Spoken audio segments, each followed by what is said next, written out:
Dr. Melissa Grill-Petersen, The Power of Passion, Aging is Optional. Today's guest has had quite the robust career that just may surprise you. From the wrestling ring to caring for thousands of patients, speaking on stages like TEDx, writing a best-selling book, educating thousands of doctors, consulting industries, and advising governments across the globe as a true longevity luminary over her 27-year career. Dr. Melissa Grill-Petersen is the founder of the Human Longevity Institute and a sought-after expert on health and human flourishing. At 53 years old, with a biological age of 38, she personifies her belief that aging is optional. Her work integrates cutting-edge science, holistic health practices, and a passion for empowering individuals to take control of their well-being. To quote Melissa, longevity is about more than just adding years to your life. It's about adding life to your years. By focusing on the whole person, mind, body, and spirit, we can create a thriving existence where passion and purpose guide every step. It's not just about living longer, it's about living better. Melissa's groundbreaking programs, including the 7-day Age Reversal Challenge, combine practical tools and scientific insights to help participants reconnect with their youthful vitality. Her teachings emphasize the importance of mindset, social connections, and daily habits in shaping biological age and overall health. Melissa is a thought leader in health and longevity, blending her unique background, including a career in professional wrestling, as I mentioned before, with her expertise in transformational health. She continues to inspire people worldwide to embrace their best, most vibrant selves. You can find Dr. Melissa at the www.humanlongevityinstitute.com, and the links are in the show notes below. Click on those. On Facebook, melissa.grill.petersen, and on LinkedIn, Dr. Melissa Grill-Petersen. Thanks for watching.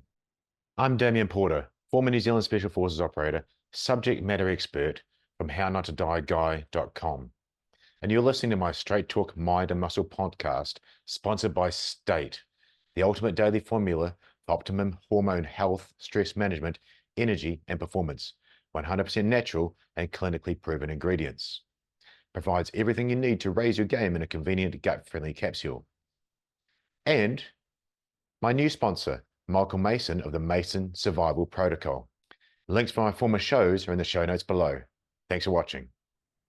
And we're live. Welcome to the Straight Talk Mind and Muscle podcast. Welcome to my guest this morning, Dr. Melissa Grill-Petersen, all the way from USA.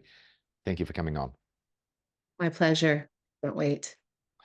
It's amazing. We've got a lot of mutual friends. I just had a quick look on Facebook. I think Facebook's maybe stronger than Google nowadays. And gosh, we know a lot of amazing people, from Dr. Kirk Parsley to Brad Kearns and everybody in between. I think Scott Compton was there as well. Sean Wells, one of the first guests on this show. So, wow, it's amazing to get to speak to people of your caliber.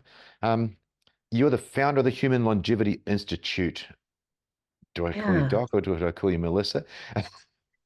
You can call me Melissa. What is the Human Longevity Institute? Tell me about that.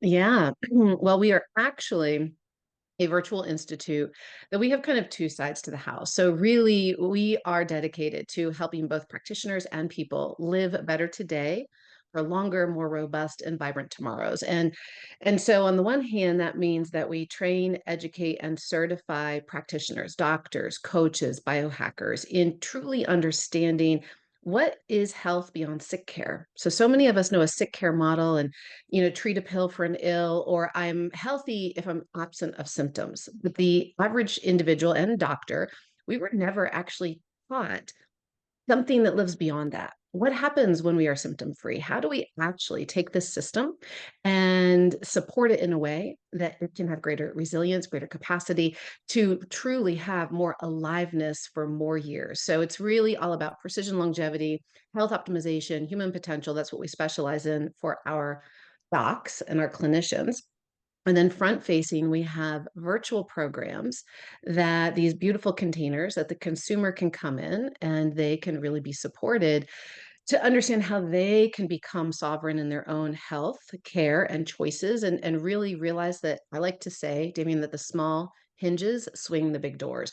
So the very small, simple things that can make massive shifts and changes in their overall health and slowing down those aging clocks so that they just better, feel better, live better longer.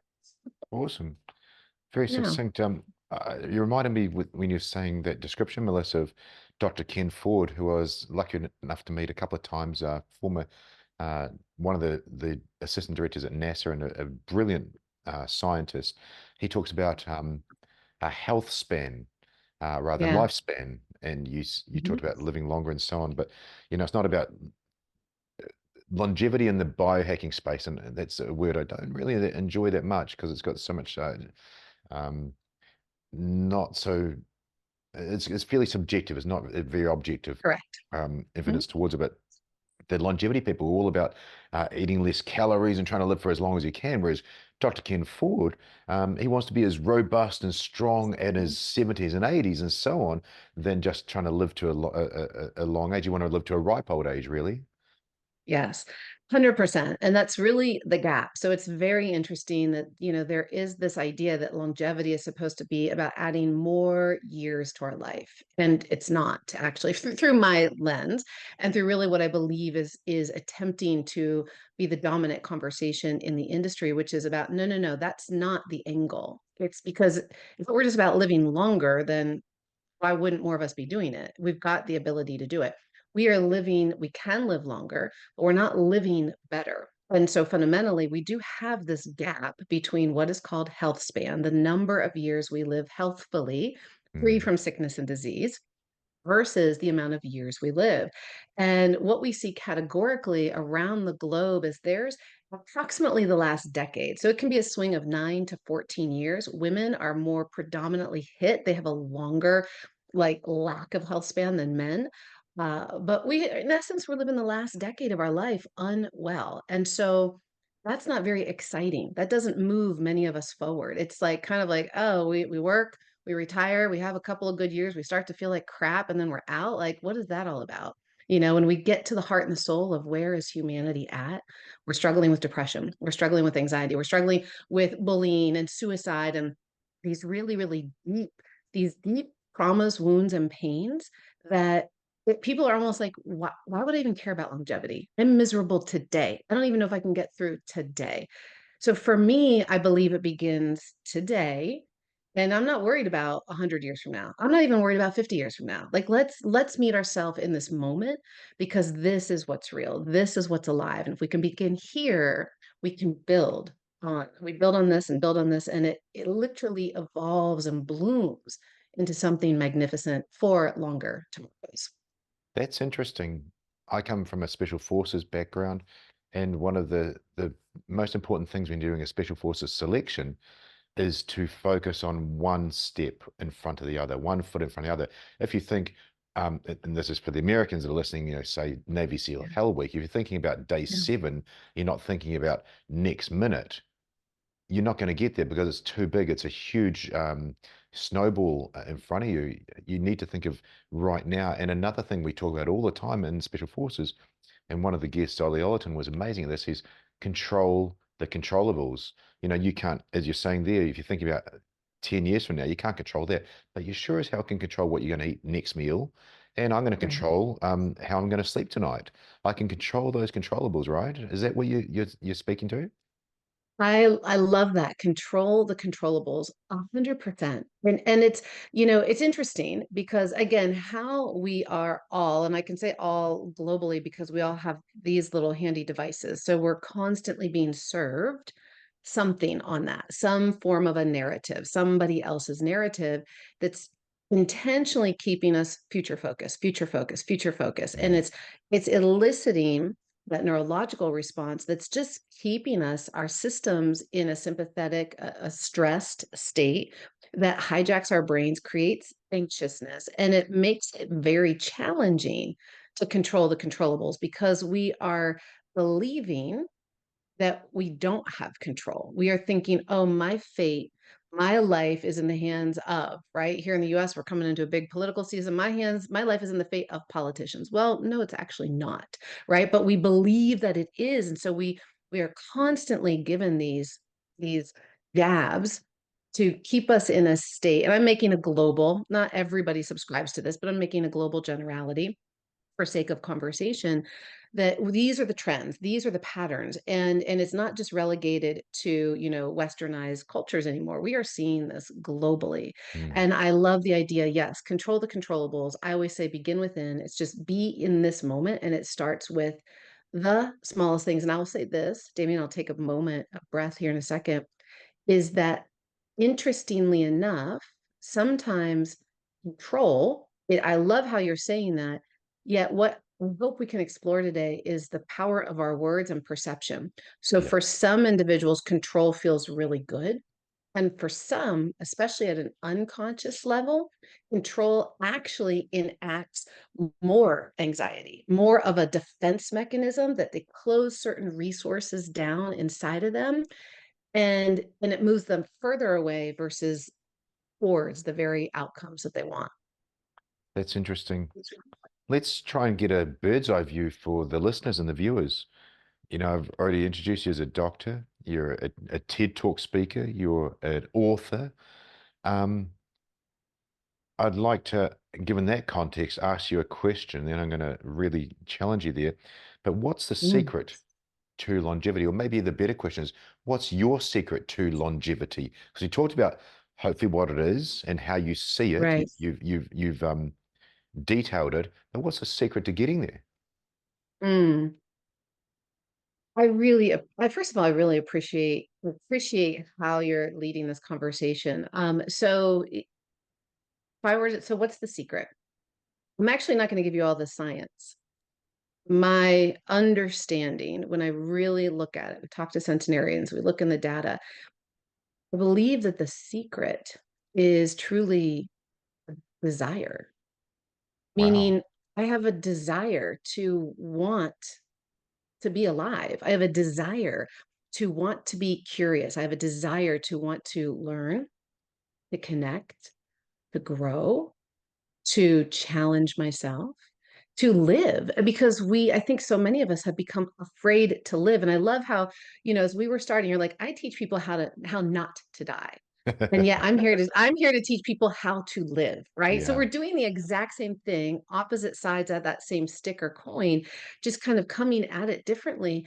But truly, living full out, living vibrantly, living audaciously is scary as hell. If we're just really being honest, like it's safer just to follow the rules and to kind of do the things that we think everybody wants us to do, but that's not often very fulfilling for a lot of people. So there's this angst inside when they know, I think everybody, if they just get still for a moment, feels that desire, feels that pulse, but they don't know what to do with it. And really, you don't have to do anything with it except first just be with it, to acknowledge it and go, yeah, yeah, I desire to live. Now, how do we desire to live?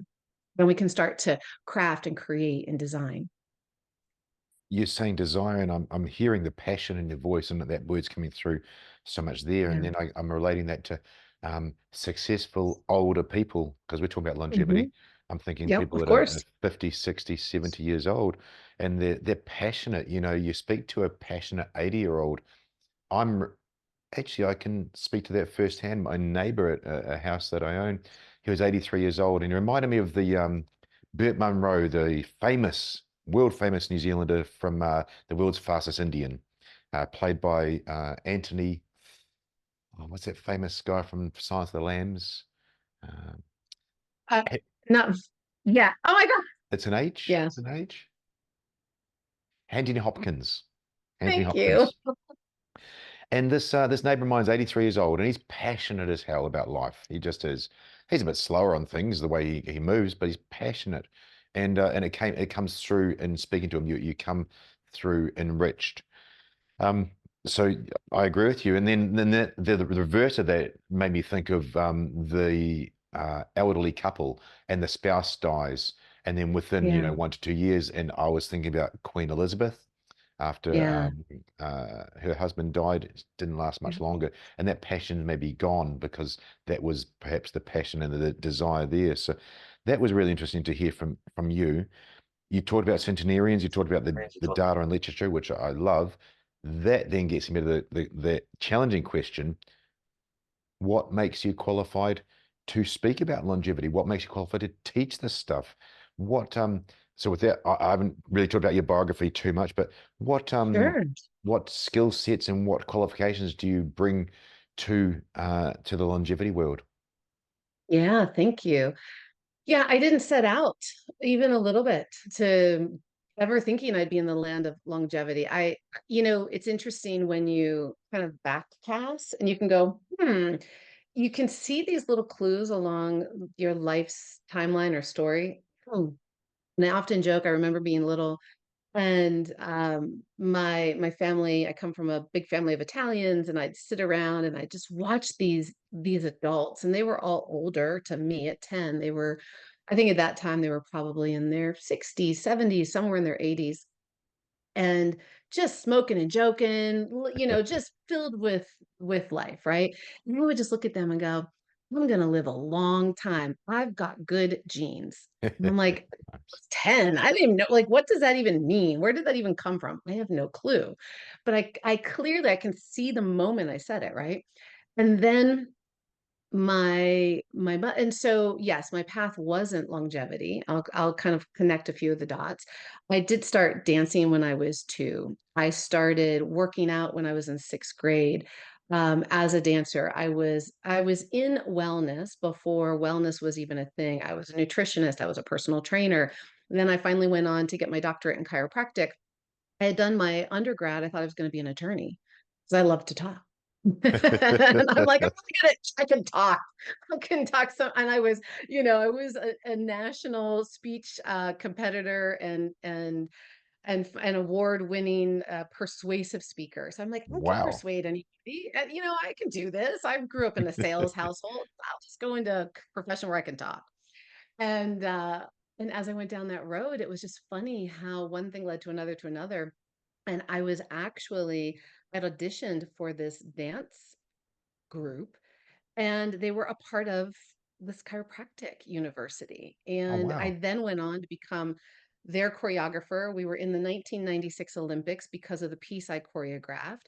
And so I was like, well, I'm going to be a doctor, but I just love dancing and let me just go dance, dance, dance.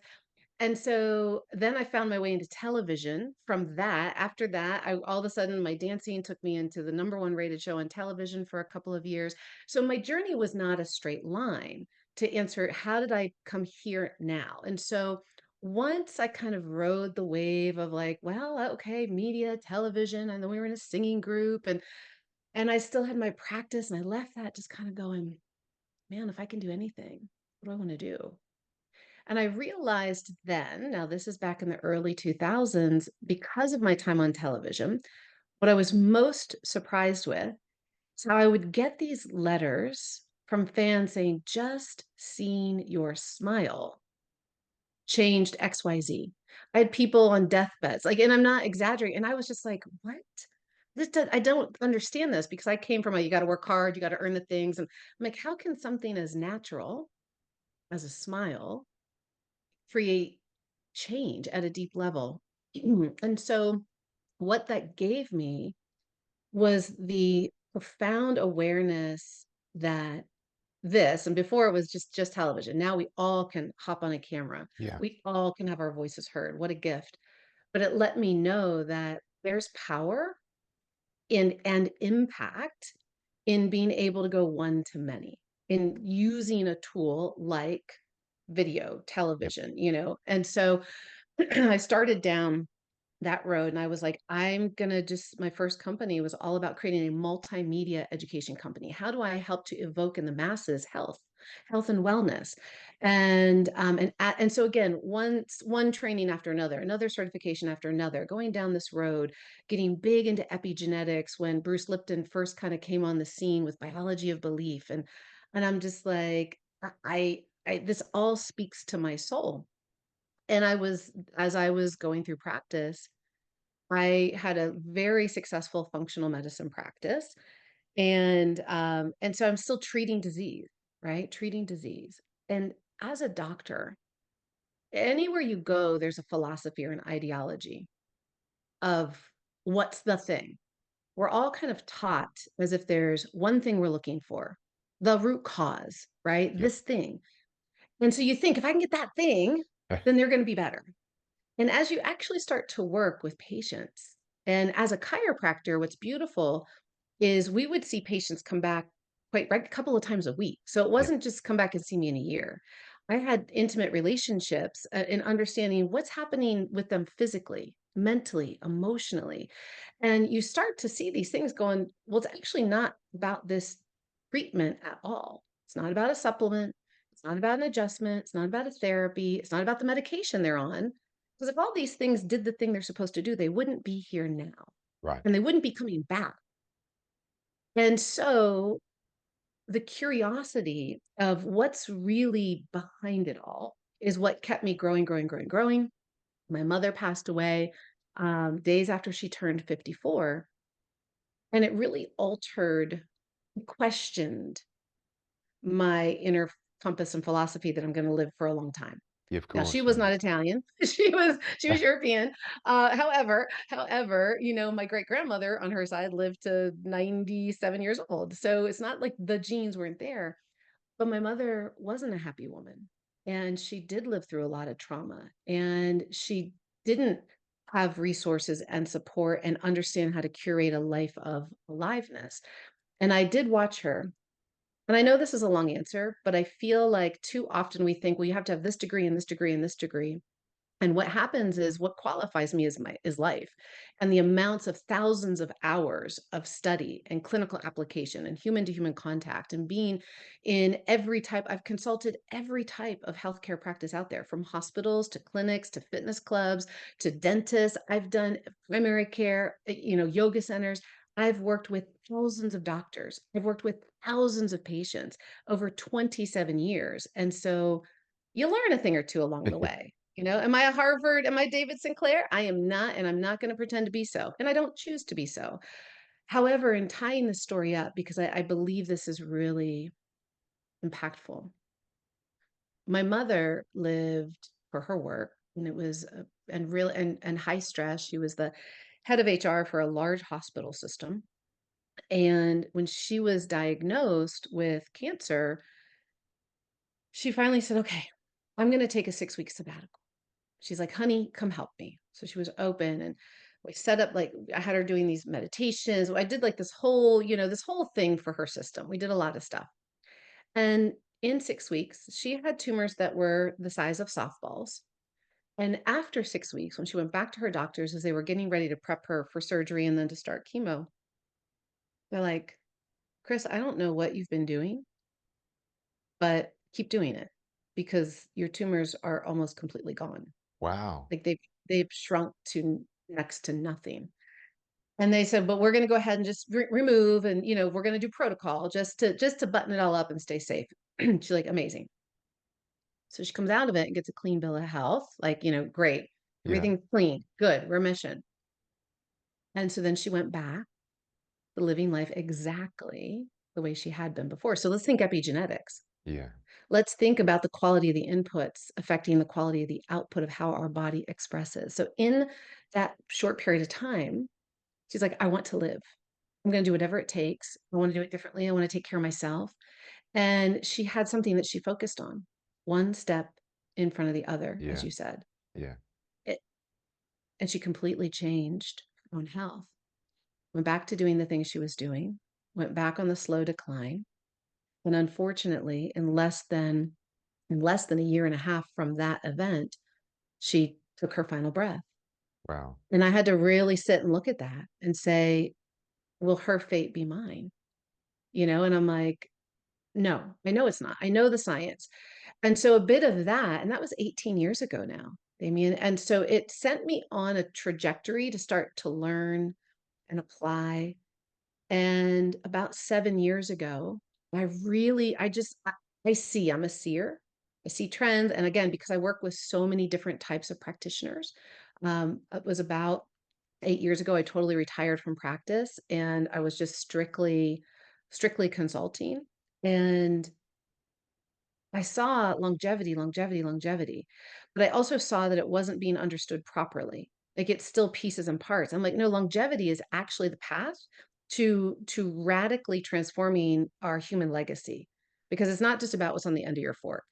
It's social policy. It's how we grow our food. It's how we build our cities. It's how we love each other. It's how we think. It's how we learn. It's how we breathe. It's how we sleep. It's It's the alpha omega. And I have a much bigger vision than helping people just go change their diet. I have a much bigger vision, right? And so I just started. I started to learn and I started to train. I started to run longevity summits. I was interviewing top experts from around the globe. I just put myself in it and I had to learn a whole new skill set. And then people came to me and said, "When are you going to teach us this?" Yeah, And I'm awesome. like, "Oh, you want to learn?" So 10 minutes later, I apologize. I hope you can edit that down, but it feels so like, help me leave some things out next time. I hope I didn't overwhelm. No, there's no editing on this show. One of my last guests tried to get me to edit something, and I very softly over a few weeks managed to keep it exactly how it was, and it was pretty amazing. If you've ever heard of Jocko Willink, that man Yes, deserves that man needs to apologize yes. to that guest. Your answer was brilliant, Melissa, and I say that because as you were going through, you kind of ticked off the boxes of and I'm literally air quotes for the listeners, the viewers can see it, biohacking. Biohacking is take this supplement and eat this food. And then the longevity, I call them geeks, the people that starve themselves, they have calorie deprivation to live longer. That was their way. But what you were saying, it's more than it's what's the end of on the end of your fork, as you said, it's the whole thing, and then Yeah, you gave thank you for giving such a personal example of your mother.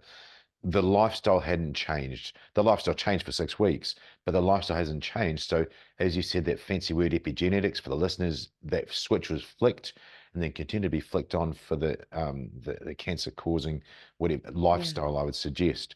But I used to do the same thing. I was asked for years, just teach what you learn, teach what you have to share, and I teach people about nutrition and exercise. I came to realize that that wasn't the whole thing. You can give someone a diet, but they don't do it. So I came right. to use sleep, stress, and human nutrition as a three-legged stool. And a three-legged stool is an amazing thing because you take one away and it falls over. Mm, Going forward a little bit, trying to wrap up yours, um, longevity, from what I am aware of, is community and connection. You talked about yeah, interviewing centenarians.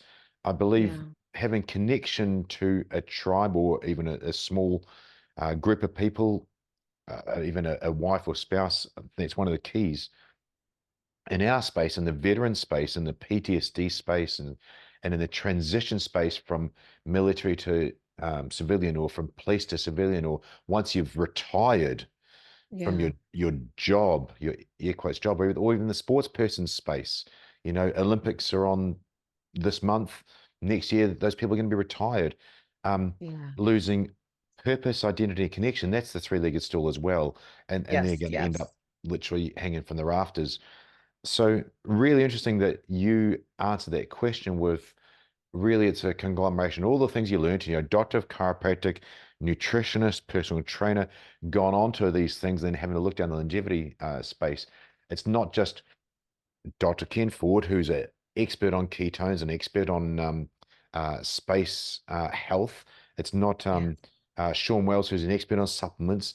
It's not you mentioned your doctor Bruce Lipton, expert Mhm. on these things. It's pulling all those tools together to put the car together, right? Yeah. Yeah, and some might almost think me a generalist, yet I see the magic, the magistry of the entire system.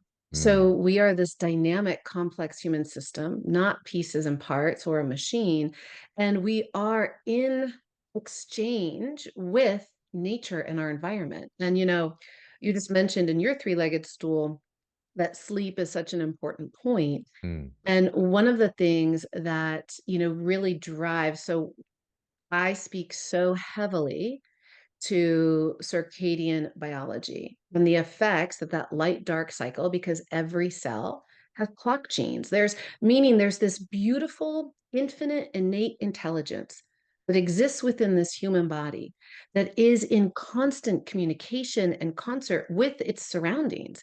Can I And just it's like if pause you we, there to yes, extrapolate? Otherwise, yes, we might miss this point because you've got such a wealth of information. But just go back to what you said there about the cell having a clock. And can you elaborate on that? yes, I'm not going to step off at a different tangent, but sure. just let's emphasize that for the listeners and viewers. What do you Okay. mean every cell has a clock? Perfect. So we are a system, right? And I love to say this. Let me tell you the story that we started as a single cell, right? And then all of a sudden, cell division, we go into cells to tissues to organs to systems to this one beautiful system, complete human system that's comprised of more than 37 trillion cells. Okay. And some will say upwards of 100 trillion. So whichever number you want to use, it's fine, but it's a lot. We got a lot of cells in there. And I like to think of these cells almost like, little planets, universes, people unto themselves. And so every single cell serves a purpose in depending on where it's located. And so there has to be a way to communicate, right? They're not just kind of these blobs floating around. And literally every cell has, the mitochondria, the powerhouse, they're making energy, using energy, bringing in nutrients, eliminating waste, they're functioning.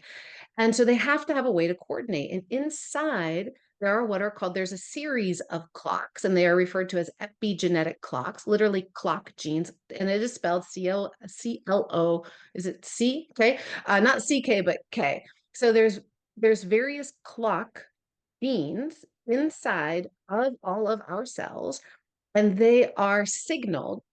The main signal first comes into the brain. So there's a part of your brain called the suprachiasmatic nucleus, big fancy word, just to say it's kind of this master clock regulator. So Hmm. think of it as one of its main roles is timekeeper. It's taking signals from outside, and the main signal is light and dark.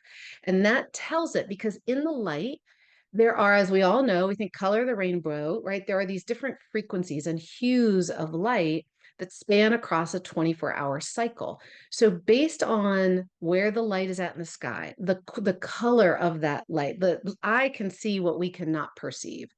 And so it's taking all of that in and it's literally coordinating it to go, oh, this is where we're at in space and time. Right now, we need to be releasing cortisol. Right now, we need to shut off cortisol. We need to release melatonin. We need to, and this is all day long. It literally controls in the way that these clocks work is to register again, what time is it? Because they don't have watches on, Yeah. right? They Yeah. don't have somebody telling them. So it's like, okay, right now is when we are supposed to be hungry. Right now is when we want to release the hormone that tells us we're satiated. So it's so much signaling happens by way of the light and the dark communicated from the brain down into the organs, into the tissues, into the cells, into those clocks to help the body work in a more optimal fashion. Perfect. Gosh, that's very well said. It scared me a little bit there, and then also positive side to finish off on the clock side of things. Um, on your bio, it's got your age. I won't say your age because I'm a gentleman, but I believe Scared you. your age is not what your biological age says. So you've got a clock. You've managed to wind the clock back a little bit. Is that correct? Yes, I love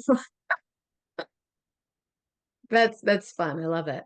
Yes, so there's this interesting concept. So in longevity, we're not just looking at how many years are on the birthday cake, how many trips around the sun. That's what's referred to as your chronological age. We're looking at a phenomena that happens inside of the body, inside of the tissues. So think of it this way. Your heart only has so many heartbeats, right? Your heart, the tissue in your heart is different than the tissue in your liver, than the tissue in your lungs, than the tissue in your brain, et cetera, et cetera, et cetera. Some organs and systems, we have faster tissue turnover, faster healing cycles. Some we have slower. And so each has kind of its own rate and rhythm because some functions and systems are used more frequently than others. And so we want to know, like, hey, how good am I on the inside? Yeah. Right? Like, where am I at?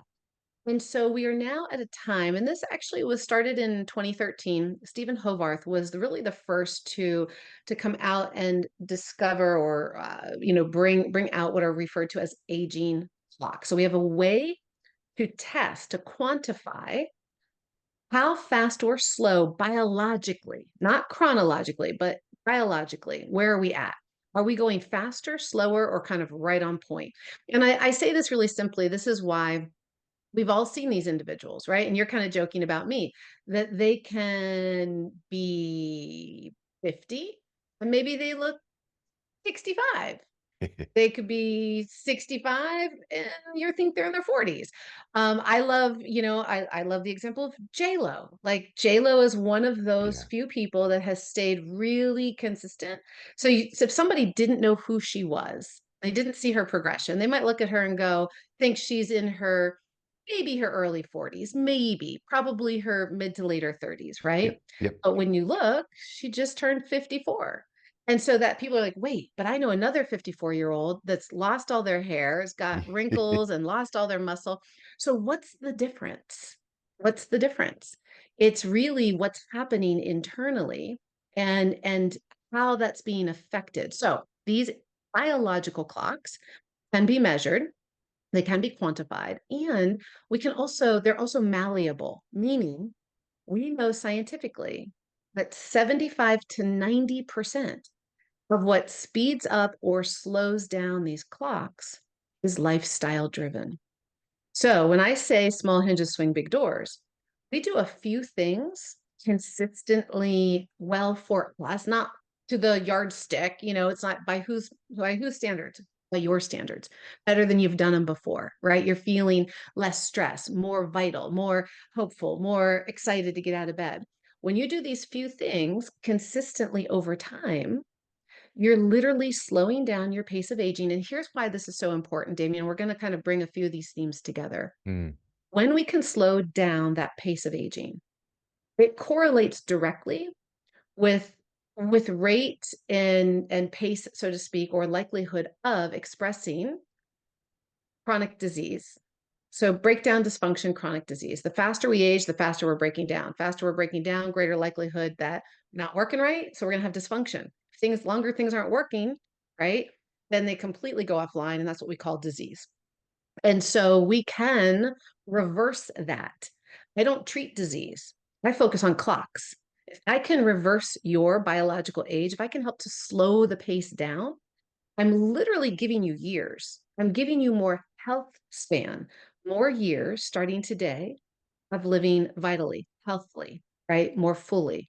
And if I can do that, I'm also going to extend time in which your system could begin to break down. So Yeah. when I say aging is optional, it's because we do have a choice.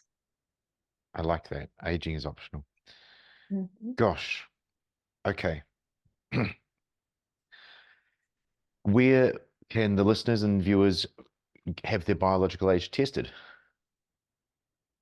Great question. Well, hey, I don't know when this interview will come out, but we are actually bringing out our own proprietary testing kits that Awesome. we are going to have. Yes, I'm very excited. We're going to have precision genetics, so you can test all of your lifestyle variables. What's the best diet for you, best sleep patterns for you? And these are still propensities, right? So we could talk about that if we want to, but we're going to have genetics, functional lab work, blood work that pairs with your genetics to show, like, just because you have the gene, are you in a greater likelihood of that expressing or not, paired with aging clocks. So we can get this really full picture. So that's coming out this fall. But if you go over to humanlongevity.institute.com, under our lab section, we have a few different lab partners that we advise. There are a couple of winning ones out on the market, and that's why we are pairing up with them to do our own proprietary kit, because there won't be another kit on the market that's got kind of everything that ours does. So we're excited. Beautiful. That sounds great. And is Yeah. it Yeah. with the bloods that you mentioned, is that available worldwide? Can if we get the bloods down by a phlebotomist somewhere, can they then send the results out to you guys? That's such a great question. So my manufacturer, we do have distribution in certain markets. Like, so this year we are working on so much global expansion because I literally have had many governments, many hospitals and groups in different countries, and even individuals. I had like a gentleman in New Zealand who's like, "Hey, Melissa, I want to expand you. I want to expand this institute in New Zealand and Australia. How Wow. can I take the lead and bring you? There's such a need for this." So it's just kind of coming to us. And so we are working on that. And I don't, we'll have, it'll be really clearly spelled out. We are doing the test kit will be a finger prick so that Nice. we can, and so it's an easier, we won't need to have a phlebotomist. And yet, how do we do it in other countries yet? I don't know. It's the messenger. I'm not the tech team. I'm I'm not sure I'm sure the you lab, but we'll have that all spelled out. And that was a good question. Melissa, you talked about your journey to where you are now, but for the listeners, and I was absolutely stunned when we had our conversations back and forth. I want to touch on your sort of claim to fame or the starting point or whatever it was for me. Maybe the little kid in me who used to watch WWF back in the day. I'm definitely showing my age because I think it's WWE now. You told me that you were involved in television wrestling and now you're a human longevity expert, and that's many years. So Yes. what happened there? Was that the dancing that got you into that? How did you get inside a wrestling Yes. ring? What happened? Yes, and my dog is trying to come up and get some love right now. Yes, I did not go looking for wrestling. Wrestling found me, and it was because of dance. So interestingly enough, I taught, I was where I was teaching my fitness classes and doing personal training, was at the gym that was owned by these wrestlers, by Lex Luger and Sting. And I didn't know. I'd moved to Atlanta. I had no, I'm like, wrestling. That's when I was a kid. My brother and I would suplex each other off the couch on Saturday mornings, and I was like, but that was the last time I'd watched it. I was like, I didn't know wrestling was back. And fast forward, one of the he went on to become a pretty notable individual, Diamond Dallas Page. His then wife Kimberly, she was I choreographed all her fitness competitions. And she came to me and said, "Hey, basically I'm in charge. I've pitched this idea. This is starting." And we were called the Nitro Girls. So we were owned by Time Warner, and Ted Turner was like, I want to change the face of women in wrestling. And so I really, I applaud this so much because up until that point, women were basically arm candy or they were men. Like Right. there was really no in between of where women fit in that sport. And and so he said, "Yeah, no, I don't want that. We want something different. We are the number one rated show on television. We want to be family friendly. We want the entire family sitting in front of this television." And it was a time, this was the later 90s. And so what was happening is you had the Spice Girls. Yeah, again, I'm really dating myself, and some people will have no idea what I'm referencing, but here in the States, there was a show called In Living Color. That's where J-Lo got her start. So we were Yes, I seeing remember these. Damon Yes, Wayans, Ken and Avery Wayans. yes, yes. So that concept of dance and personality and like theatrical, like fun way to see women, that's what got pitched. And so we started as dancers in there. And so we did in and out of commercial bumpers. We were what I called the pretty side of wrestling, that we went out and did all of the press junkets because the show was live every week, televised around the country. And so we'd go into markets and we'd do all the radio and the TV and, the morning radio and all the things. And then as it went on, what began to happen, and this was at a time when we didn't have the internet the way we have it today, you guys. Like we just didn't. And this was the birth of reality TV. Live TV wasn't something that happened. So wrestling was a form of reality television. At the same time, MTV was bringing up reality TV. So it was kind of like, what's going to happen? This live thing is going on. And and the way that we are all shocked and awed now was only just beginning then. So our competitor, who was WWE, they started to do some things that we couldn't. So they had the women that they had on their show, they started to do bra and panty matches. We weren't going to do that stuff, and we couldn't do that stuff because of how we were Family regulated. friendly. Yes, and they're smashing beer cans. Like they went really to an extreme that we couldn't compete with, but because that had never been seen on television before, the ratings skyrocketed. So then it became a ratings war, and they were called the Monday Night Wars. And so then quickly they're like, we got to change things up. So that's when they made us go to wrestling school. And so starting as dancers in the pretty side, all of a sudden we had to fight, we had to feud. I had to go learn how to wrestle. I had to get in the ring, and I had some matches, and I had to go be a valet. I was like, and finally one day, and mind you, I'm already a doctor at this point. I'd be adjusting the guys backstage, right? Wow. And I took a pretty hard bump off the top rope one time, and I landed. I'm like, what am I doing? Like, I didn't set out. And I mean, there it listen, as storyboarded out as some of it is, it's still real. It's still live. Those mats are not soft. You take hard hits constantly. And when you get clothesline, you get clothesline. Like, it really happens, right? And so all of a sudden I was like, this is this was never anywhere on my vision board. I didn't go like, how did I get here?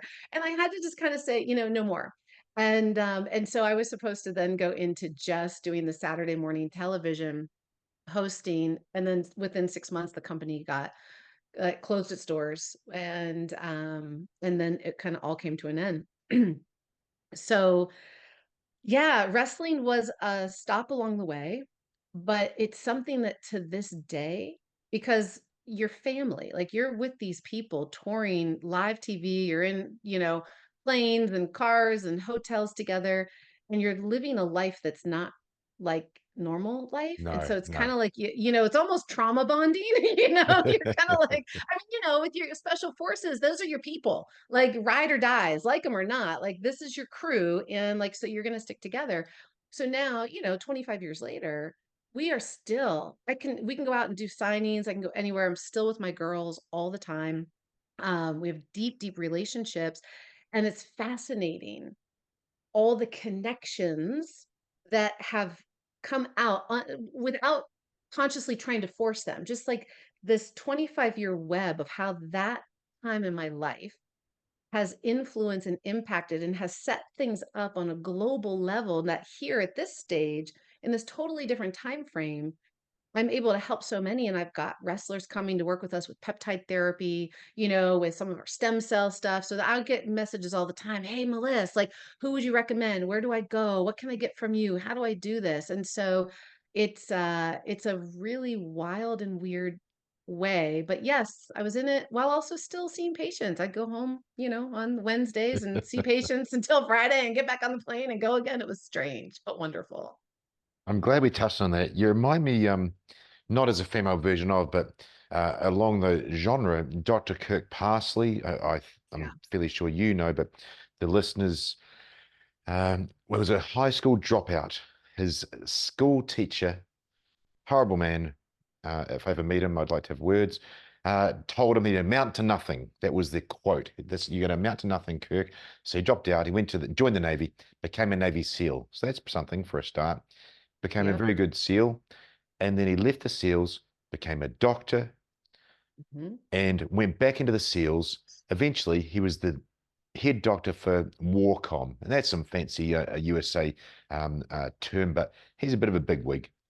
And he's a Yes. phenomenal doctor now. And I know I'm preaching the choir with you, Melissa, but for listeners, this kid who amounted to nothing was a shooter for many, many years. You're a wrestler, you're a shooter, and then medical Yeah. professional at the highest level, hormone specialist, sleep specialist, and so on.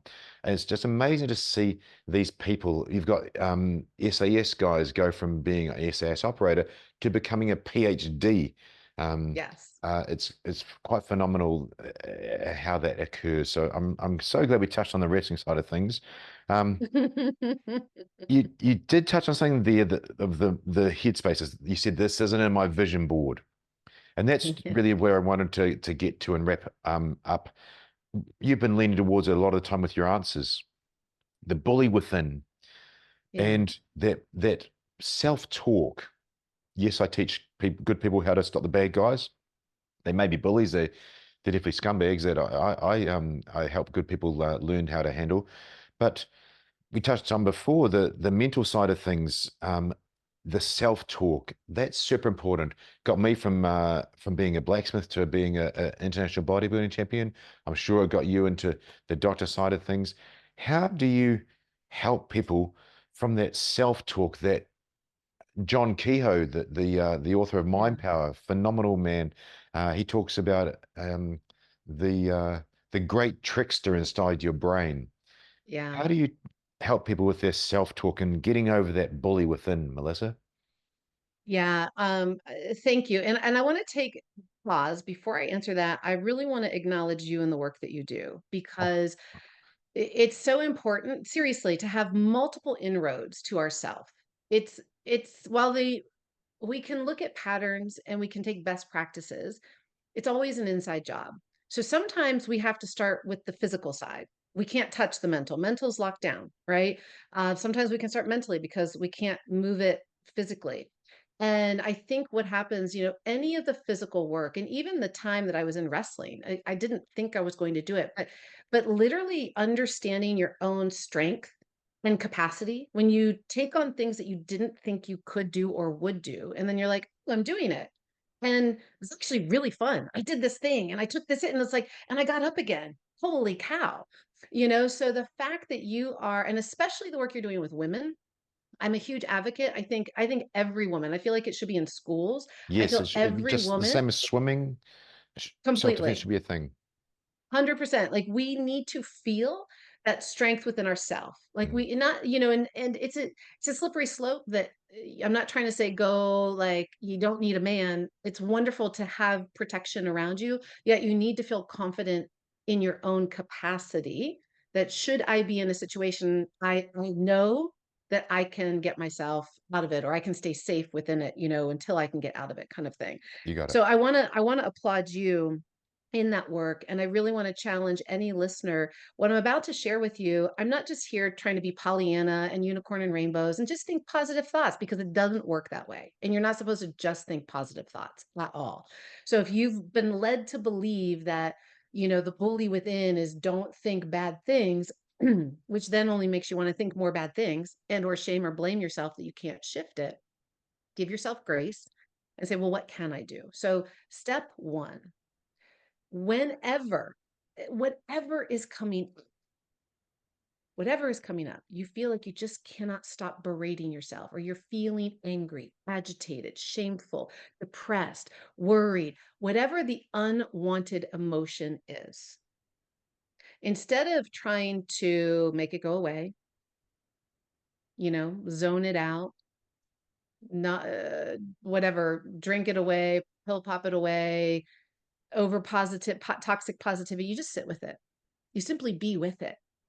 And you actually just take a moment, and you might not be able in the moment. So here's a little thing. Okay, so let's pretend you've got like something comes up, and I do this all the time. I'm feeling really frustrated. Like, for me, like, I know when I'm getting activated, my base state, I'll get frustrated and I get a little like you want to go, because it's Yep. like that's my protection, and I'm just like, ah. And so if I am able, I will just go, okay, I'm feeling frustrated. And sometimes it just simply needs to be acknowledged. Yes. If I feel if I feel like there's something more, if I don't have time in that moment, I'll give myself time later to go, what is this? What am I feeling? Because we have been conditioned to believe that it's not okay to feel bad feelings. And so then we just beat ourselves up for never being enough and never getting it right and not being this and not being that, and trying to live our lives to the bar, the expectation, the belief systems of others, parents, teachers, media outlets, people that want to sell us stuff.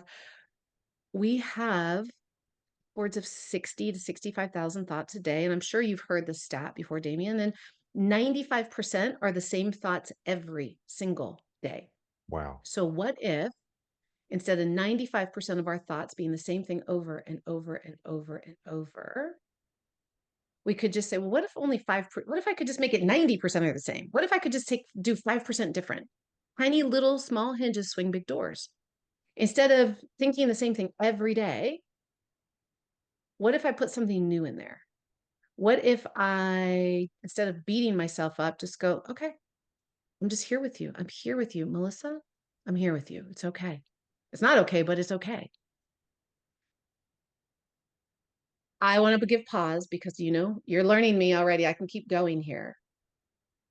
But instead of psychobabbling, I will just tell you, if everybody could just do that, could just be okay to not be okay. Our emotions are transient.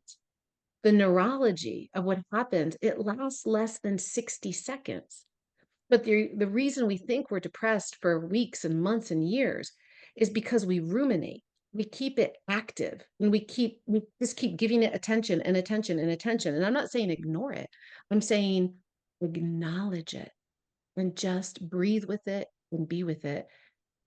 Feel it. Feel it. Get pissed off if you need to get pissed off. Cry if you need to cry. Get angry if you need to get angry, and just be okay with letting yourself emote.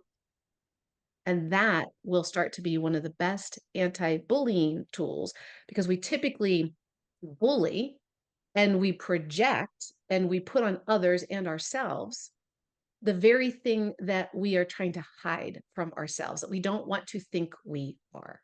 And so we try to deflect it out in a way so that we don't have to deal with it or feel it. Those stats are amazing. 95% of the thoughts you thought yesterday are the same ones you're going to be doing today. It brings me back to John Keogh, mind power, just inserting a thought. But it kind of, as you're saying it, I thought, I don't know the term for this, but the 18-minute rule. If you practice something for 18 minutes a day, I'm telling the listeners and the viewers, 18 minutes a day, every day, you will be, after, I think it was a certain amount of time, a couple of years, and this is great for kids and adults Yeah. as well. um, you'll be in the top 5% of the world at that thing, and that's amazing. But then there's what if you miss one day? Well, then you got it 36 minutes the next day, and there's a horrible snowball. But what a great idea you said, because you said 5%, just change 5%. That's probably about the same thing in Mm, the span of the day. But it's choices. And going back to something you said, aging is optional. yeah. I'd say the same thing there with bullying within.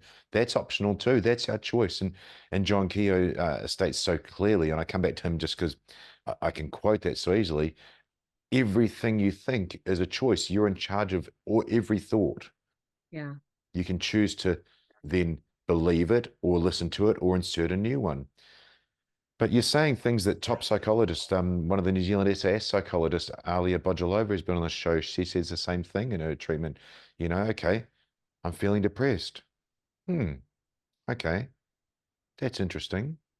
And then try and look at it a little bit. Try and Yeah. look at yourself there. Well, I'm depressed because I just ate really crappy food and I've been lying on the couch and all these things. Maybe I need to get out and move. And so you'll look at some self-care, but sitting with it. You're saying some words, and you're saying words in some way, and other people are saying the same thing with different words, and Yeah. you do have to sit with it, acknowledge it, and then realize, okay, what's going on there, and then what are you going to choose then? What's your choice? And yes, and so if I bring it back to where you started, control the controllables. So now let's make this practical tactical for everybody. When something comes up and you feel it, and you be going, oh great, Melissa, so just sit with it. You mean sit with the things that feel really bad that I don't want to feel, and I can't help but my brain ruminate and go into the spiral that I'm a terrible human being? Sure, that sounds really fun. Okay, I get it. I get it. I so get it. You are being Pollyanna. No, here, let's break this down. Just be real honest with yourself. Get pissed off if you need to. I don't want this. Okay, great. I'm done with this. I'm tired of this. I'm sick of this. I'm sad with this. I hurt with this. I just want something different. Okay, great. So here's the real simple thing. I'm going to give three different ways that people can, I call it shake the dirt from the roots, play with this, be Love it. malleable, write it out, talk it out, move it out. We all process differently. So if you do well with writing, write. If you need to speak, speak. Okay. If you need to get up and move, move the energy out of just your brain. If it's just up here, it's stuck. You need to get it out of you. And you're going to say, well, what if? Okay. What if? What if? What if I didn't feel this way? What if it wasn't this way? What if it could be better? What if it could be different? What if? Just that creates a different question. That's it. You don't have to do anything with it. Just be willing to drop something different. And that's going to get your brain thinking. So that 5%, well, what if? What if I could do that differently? What do I imagine that might be like? Because we've spent so much time on the what isn't, right? What isn't, and why it isn't, and why it's bad, and why this person did it, and this person did that to me. Then okay, great, okay. But what if it was different? How would you want it to be? If you don't want that, what do you want? And why? So what if it could actually be that? Put a little time into simply playing imagination games. It's not about you have to force it or, well, I don't have it. Have you spent any time imagining and prepping your system to increase the capacity to have that? Because many of us think we want something, but our systems, and you get this from all the recovery stuff, our systems can't hold something different. It doesn't have the energetic capacity because we have so much energy tied up into that other thing that we don't want. So imagine that you just have to release a little tether. You got to let a little pressure out so you can create some space, some energy for something more, for the system to recover from the thing that's been, and to create an opportunity for the what if, the what would you like it to be. But you'll never know if you don't at least give yourself permission Hmm. to just acknowledge it. Yep, this sucks. All right, I don't want this. I'm sick of this. Great. What do I want? And what if I could actually have it? What would that be like? Little place to play. Nice. So there's one. You've done the what if. Hmm. Hmm. Yeah. I think you said there was three things you were looking at. Oh, I'm sorry. I'm sorry. Thank you. So I was saying, what don't you want? Yep. What do you want? Want to, right? And Got so a it. Yep. couple of different ways you can look to go, Yep. what don't, what do, and then, well, what if I actually could have that? Got it. Yeah, thank you. Thank you for helping me be clear about the That's right, three. because you're in your you were you. It was a perfect example actually, and I encourage the listeners to watch what happened with Melissa. She was in the imagination space. And the reason that was so beautiful to see and watch and then acknowledge then is because what Melissa was saying, if I've got this right, is imagination is the same as visualization, which is the same as daydreaming, and that's a real thing. And the classic one is the basketball study. There was three groups of people, one group of people who practice free throws X amount of times per day. 1 minute, one group of people who sat on the couch and imagine free throws, X same amount of time per day, and one group of people who did neither. And the people who did the imagination of the free throws got the same amount of um, success as the ones who actually practice the free throws. Visualization, practice, imagination. It's exactly what you said there. And you're now imagining the thing you do want. The what if. This is what I want. And it is. And I know, I'm sure, I don't know how much time we have left. I mean, I want to be respectful to it, but I would love to give, if I may, I share a study Of in the course, we're longevity good for field time. around this. Okay. So this was done back in the late 70s by Ellen Langer out of Harvard. And it's called the counterclockwise study, but it's really to this point. And there's so many beautiful ways of looking at the power of the mind and the effect it has on the body. And basically, what they did is they took this group of elderly men. They were in their late 70s, early 80s. They had pretty complex health complications. They were living in a nursing home, and so what they decided to do is they took this group of men and they took them out of the nursing home, put them in this environment that basically they did the counterclockwise. They went back about 20 years earlier, and they had the environment, what was on the walls and the TV and the magazines was what would have been on the walls, the TV, the Wow. newspapers of the time. They completely retooled the space so that they put them back in time. And they just were talking, and they did all the biological checks, right? So they ran blood work, they ran different, they did different orthopedic exams. So they had set biomarkers, clinical markers to show, yeah, they're not in a good state. Most of them could barely even walk. Okay. They've got a cane or a walker or something to this effect. And so they spend 7 days in this container with one another, talking the way they used to talk, looking at the things they used to look at. And by the end of the 7 days, almost all of them were outside playing touch football. Like these were men that couldn't even go without a walker. And now they're up, they're active, they're smoking, joking, not really smoking, but they're being lively and playful, and they are engaging as they knew they did 20 years earlier. Yeah. And so this was really phenomenal.